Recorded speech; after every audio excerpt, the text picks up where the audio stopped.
All right. First off, I would like to thank everyone who has attended tonight to celebrate this lifelong commitment of love between Jeremy and Megan as they celebrate their love for each other and begin down the new path of marriage. My name is Mike, but you most commonly hear me called Potvin tonight.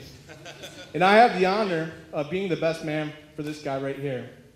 Megan, you look gorgeous tonight.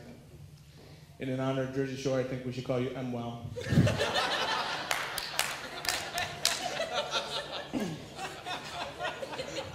Truth be told, I've been waiting to give this speech pretty much since I was 4.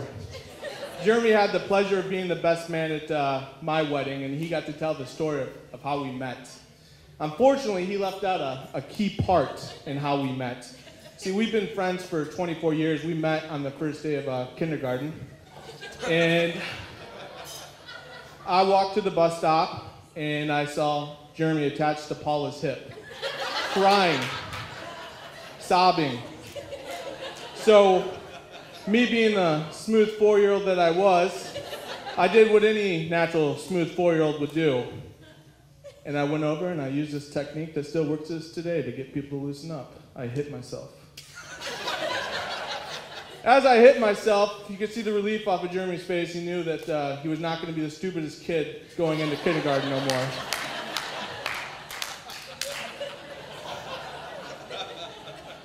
At that time, I did not know what a great friend and friendship we were going to be going forward, but it's a memory that I'll remember forever. As I sat down and tried to think of the words that I wanted to say about Jeremy and Megan, I had a song kind of play in my head, and maybe you heard it, maybe you haven't, but it's called 5 for Fighting, 15 for a Moment. This song talks about how life goes by fast and moments just seem to be like yesterday. Jeremy, we've had a lot of great memories, and over the years, those memories have turned into moments, and I couldn't ask for anything better for you being my friend. And some of those memories are these. Who could ever forget the time that I hit you with the baseball at McClumpha Park because you stood in the batter's box? And I joked before, I said I won't hit you, and I ended up hitting you. And I don't think the rest of my life I'll ever forgive you for the time you scored the game-winning floor hockey overtime goal at Central Middle School on me. It sucked. I was crying. There's a time we snuck to see Interview with the Vampire, Myrtle Beach both times, Vegas, Chicago, Cleveland.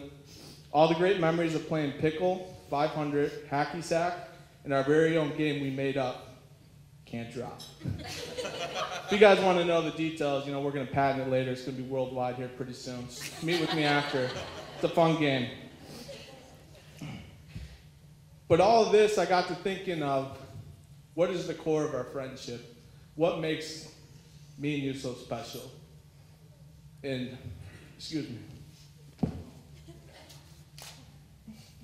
Early in my life, and I didn't have stability, and you've always been there for me. No matter where I lived or what I've been through, you've been there to pick me up and point me in the right direction.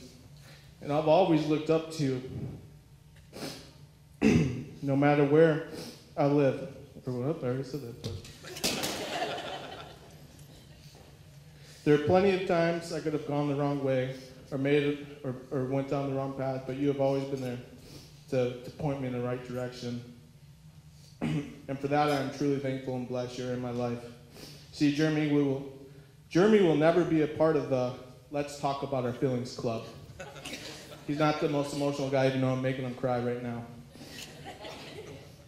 But I can promise you, Megan, he will always consistently be there for you. I can't think of anything else you'd ever want in a partner. 24 years covers a lot of time. In that time, we have seen a lot of transitions. We have gone from playing baseball at McClumpha Park and drinking juice boxes to playing softball and drinking beers. We have gone from Saved by the Bell and Fresh Prince to The Office and Entourage. From jabots and French rolling those sweet pants to shirts and ties. From Vanilla Ice and Nirvana to Eminem and the Killers. From Girls Have Cooties to What's this funny feeling in my pants? And finally, from the mindset of can't hardly wait to this is going by too fast. I can remember the first time I ever met Megan. Jeremy and I were at this real classy place called Clutch Cargos. Maybe you've been there? I don't know, it's a really classy place. You have to be VIP to get there, but we went up in this place, and I asked Jeremy if that was the chick he liked. And in true Mills fashion, he failed to answer the question. But I knew by his lack of a response that he did like her.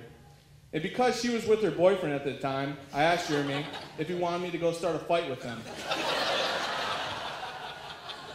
Jeremy, being my moral compass, said no, unfortunately.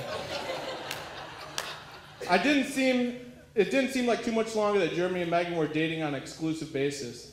I have to admit, Megan, at first I was jealous of you. Because I knew that I would no longer be the best looking blonde in Jeremy's life. However, I was also relieved because Jeremy was no longer under suspicion.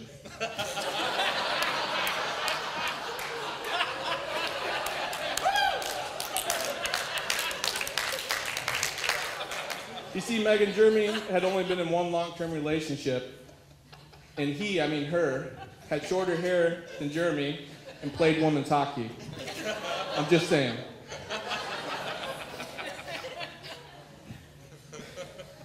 Just like Jeremy and Megan, I see you more as a sister. You look stunning tonight, and I love you. You've always been welcoming to Lisa and I want you to know that Lisa and I will always be there for you guys in whatever capacity you guys ever need. One thing Megan has displayed over the year, and part of her characteristics, is patience. See, Jeremy and Megan have been together for 9 years and have lived together for 3 years. However, Speedy Gonzalez over here just popped the question about a half a year, 6 months ago. So that got fellow groomsmen and I, Scott, to thinking, things that are faster than Jeremy proposing. So here's our list of things that are faster than Jeremy proposing. BP fixing the gashing oil spill in the Gulf. The war in Iraq. Little inside joke, Dwayne running for a softball. And this is recent, me running a 10-mile marathon. Scott replying to a text or Facebook message. The Titanic being built. And lastly, Megan getting ready. All things are fast compared to how long it took you to propose. However, in life, you need balance. And with balance, even though Jeremy took a long time to propose, he makes it up for his quickness in the bedroom.